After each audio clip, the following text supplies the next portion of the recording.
Hello, Bacho. Let's see the question. The question says Balmer series was observed and analyzed before the other series. Can you suggest a reason for such an order? Question में हमको पूछा गया कि जो different series होते हैं जैसे कि बाल्मर सीरीज हो गया, पास्कन सीरीज हो गया और पी फंड हो गया, लाइमन हो गया, तो इन सब सीरीज को कंपेयर करने में हमने बाल्मर सीरीज पहले क्यों ऑब्जर्व किया था, हमको उसका रीज़न बताना है कि इसका मेन रीज़न क्या है। तो ये क्वेश्चन बेस्ड है on the concept of electronic transition. हमें पता है कि अगर एक इलेक्ट्रॉन एक हायर ऑर्डर ऑर्बिट से एक लोअर ऑर्बिट की तरफ ट्रांजिट करता है, अगर वो एनर्जी लूज करके नीचे की तरफ मूव करता है, देन उसकी वजह से वो एनर्जी लूज करता है, जो कि एनर्जी हमारे फोटोन के टर्म्स में एक फोटोन की तरह रिलीज होती है। तो ये फोटोन होता है, इस फोटोन का अपना खुद का एक एनर्जी होता है, खुद का एक वेवलेंथ होता है। तो डिपेंडिंग अपॉन इस फोटोन का क्या वेवलेंथ है, ये फोटोन इधर एक्सरे हो रीजन में लाई कर सकता है, नहीं तो ये इंफ्रारेड रीजन में लाई कर सकता है, नहीं तो ये यूवी रीजन में लाई कर सकता है, नहीं तो ये विजिबल रीजन में लाई कर सकता है। तो डिपेंडिंग अपॉन हमारा जो फोटोन रिलीज होता है due to the electronic transition, उसका वेवलेंथ क्या है, इन चारों में से कोई एक टाइप का फोटोन रिलीज हो सकता है।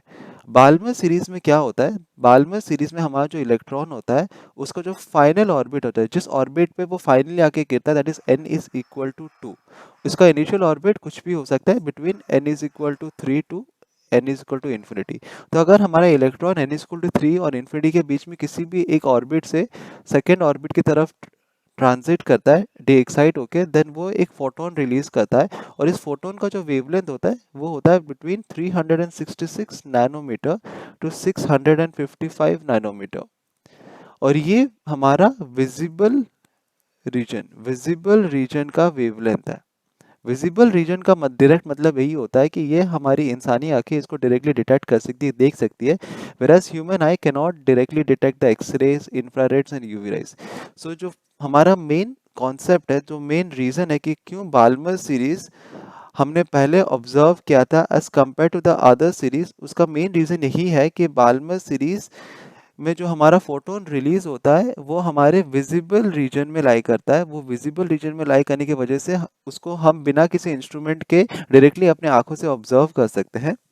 जबकि एक्स रेज और इंफ्रारेज और यूवी रेज, इन सारे फोटोन्स के इन सारे रेडिएशंस को देखने के लिए हमको स्पेसिफिक इंस्ट्रूमेंट्स चाहिए होते हैं। I hope you understood the concept. Best of luck.